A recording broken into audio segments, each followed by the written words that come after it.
د لاجوردو لار اروپا سره د افغانستان د نښلولو تر ټولو لنډه لار. سلام درنو لیدونکو، ستړي مه شئ. د افغانستان د بهرنیو چارو وزیر امیر خان متقي تېره اونۍ ترکمنستان ته تللی و او هلته یې له بېلابېلو ترکمن چارواکو سره لیدنې درلودې. سره له دې چې دغه سفر ډېر اړخونه او موخې درلودلې، خو امیر خان متقي له ترکمن چارواکو سره خبرو او خبري کانفرانسونو کې د لاجوردو لارې یادونه هم کړې ده. متقي ویلي چې د لاجوردو لارې پروژې باندې کار کیږي او په بشپړېدو سره به د افغانستان سوداګریز توکي اروپایي بازارونو ته ورسیږي.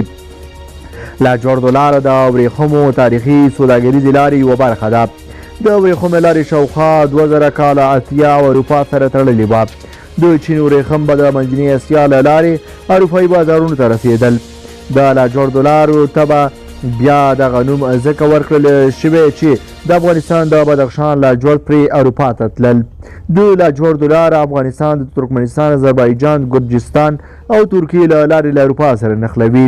دغه لاره د سړکونو او ریل ګاډي له لارې افغانستان له اروپا سره نښلوي.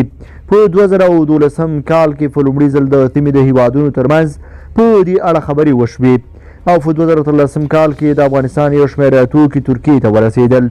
اوس په افغانستان کې د نوي حکومت له راتلو د امنیتي او نورو ستونزو له حل وروسته بیا هیله مندي شته چې لاجوردو لاره به بیا فعاله او افغانستان به وکولی شي چې خپل توکي اروپا ته په اسانه او ارزانه ورسوي. افغانستان په سوداګرۍ کې تر ډیره په پاکستان متکي پاتې شوی او د کراچۍ بندر له لارې د ډیرو ستونزو سربیره خپل توکي اروپا ته لیږدوي.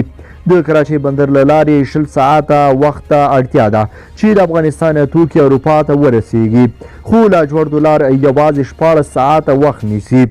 د لاجوردو لارې فعالېدو ګټه افغان سوداګرو ته رسیږي چې کولی شي خپل توکي په لنډ وخت کې او له ستونزو پرته صادر یا وارد کړي. د افغان حکومت د اقتصاد محوره پالیسي او هڅو ته په کتو خوشبیني شته چې ژر به له دغې لارې افغانستان اروپایي بازارونو ته لاره ومومي.